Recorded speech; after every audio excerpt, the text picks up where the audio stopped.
Hello everyone, my name is Sagala. Today I will explain about what I got from mini seminar that held last Friday by Mr. I don't really remember his name, but I think his name is Mr. Abdul Said or something like that. I'm sorry and I apologize that I don't remember his name. Anyway, let's move on to the takeaways. The first takeaway is I got it from his journey, which is to go abroad, to go overseas, to take education or work abroad. We have to do a preparation. It takes preparation, it needs preparation. So he told us his story. In the fifth semester, he started his preparation. He set his goals, where he want to go, what he want to do, and I think he decided to go to France. And in the mid 2012, he looked for a master degree scholarship, and in the end of 2012 until the early of 2013, I think he got his master degree scholarship and started to learn French. And in the September 2013, he went to France. Went to France, yeah. And then, uh, 3 months before graduation for his master degree, he looked for PhD scholarship. And long short story, in the early 2018, I think he graduated and he looked for a good job at a good university and got accepted at Telkom University. Yeah, nice. Okay, I'm sorry. Uh, yeah, that is the first takeaway, which is to go abroad, to achieve our dream, to work overseas. We have to do a preparation. It needs preparation. It takes preparation, and if we serious about it, then we have to do a preparation. Okay. The second takeaway is the 5 aspects of work culture. I will explain it in a short way. Okay. The first aspect is communication. There is two way of communication in work culture. The first one is the direct one, and the second one is indirect one. Okay. So the direct one, uh, in this culture, if we want to say no about something, for example, if our boss told us or give us uh, assignment and it's due to 3 p.m., we can say no, like, directly say no, just say no. I mean, but we have to add some reason, that reasonable reason, realistic reason. Reasonable reason, yeah, realistic reason. So we can say no, I can't do it for 3 p.m.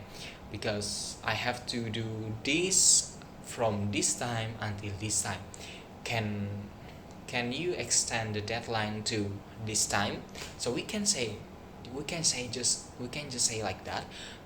And in the opposite way, is which is in indirect culture, we cannot say, no, I can't do that. We have to say it in a polite way. So yeah, we cannot say no, I don't want to do it, or I can't do it because blah blah blah. We have to say it in the indirect way. Yeah. And okay, the second aspect is hierarchy. There is two types of hierarchy. The first one is the flat one, and the second one is the vertical one. The vertical hierarchy. Okay, the first one, the flat hierarchy. So every single person in that office or in that place have same, I don't know, responsibility of, yeah, they can, for example, in a meeting room, in a meeting, every single person in that room can say their opinion. They can uh, suggest something, they can tell something about A, about B, maybe like, oh, I don't think that could that I don't think B way could could work. I think C way is better. So every single person have some I don't know relation or degree, something like that. Okay, the opposite way is, which is a vertical hierarchy. So in this work culture, we have to do whatever the boss or our supervisor or someone that with higher position than us, uh, we have to do some we have to do everything like what they want, what they told us. So for example, if our boss told us to do A, we have to do A. If our boss told us that we have to do A with a B way, we have to do it with the B way. We cannot do it with a C way, because what our boss or someone when our someone higher than us is told us to do something, it's really important to do with as what they told us. Okay, the third aspect is I'm sorry. The third aspect is time. Yeah, there is two type of time: the linear one and the flexible one. So, the linear time of work culture, uh, in this culture, the country that use this culture, linear culture, they they take time as the one of the most important thing. So there is a something they say it like time is money or something like that, because time is really precious. Yeah, yeah, precious. Really, yeah, really matter in this work culture. So if you have an appointment at 10 a.m., you cannot you cannot arrive at 10 a.m. more 10 a.m. 10 minutes. You cannot arrive that time in that time. You have to arrive in the place, in the appointment place, before the 10 a.m. So the opposite way is flexible. Yeah, flexible culture. You can be late, but in a tolerate way.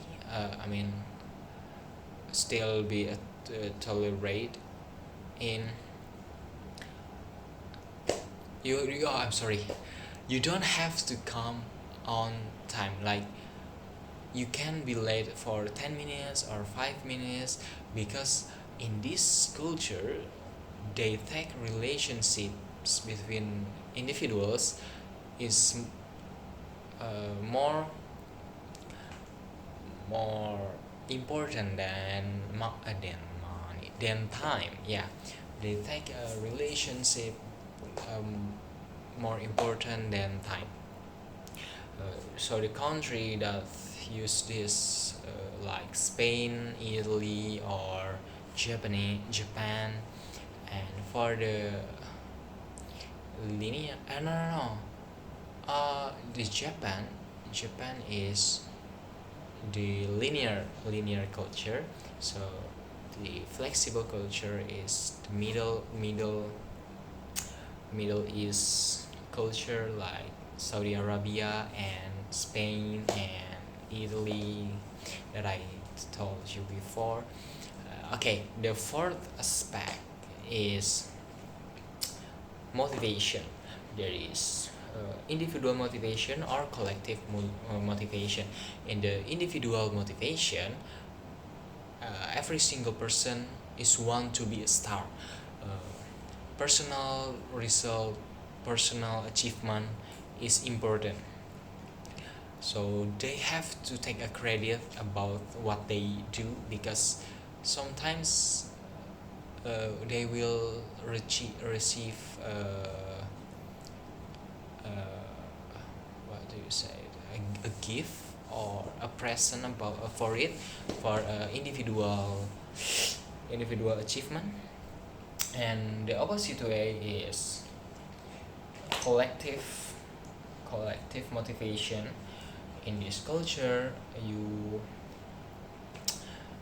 your individual achievement doesn't really important. It's not really important.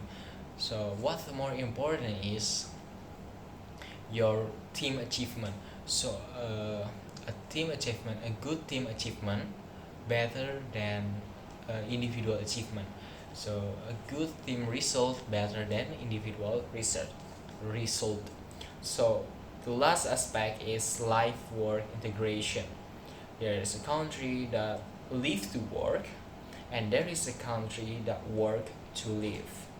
I think you can imagine, or you can know it from the name live to work. So they live just to work. They work late night, offer work, and uh, it's good in that country. And for the opposite way, work to live, uh, they yeah they work just to live, not so they work not in every single time. They can enjoy their moment, they can do a holiday, take a rest from the from the busy of work. That is the second takeaway. I'm sorry for the in miss the mistakes, or I'm sorry for the mistakes.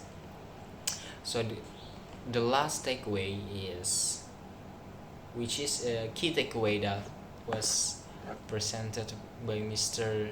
Abdu, is there is no correct way to work, but there is only a different way. So there is no one specific correct way to work, because if you move to other country, you have to adapt with a new work culture. Like Mr.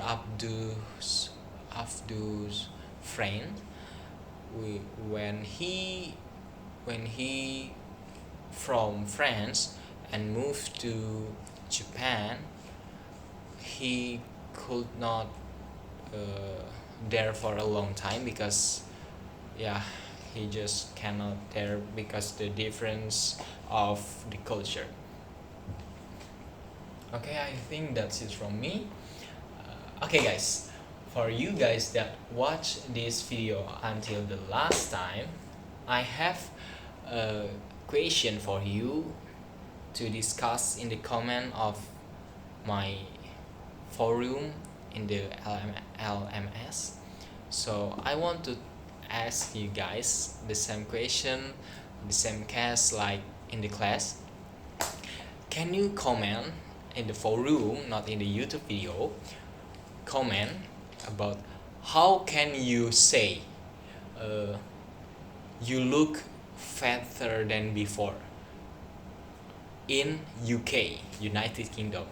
Remember the culture there, okay? Indirect way of communication. So please drop your comment or thoughts about it. I really appreciate it. Thank you for watching. I'm sorry for the mistakes and the mistakes. I think that's it from me. Thank you for watching my video. Bye bye.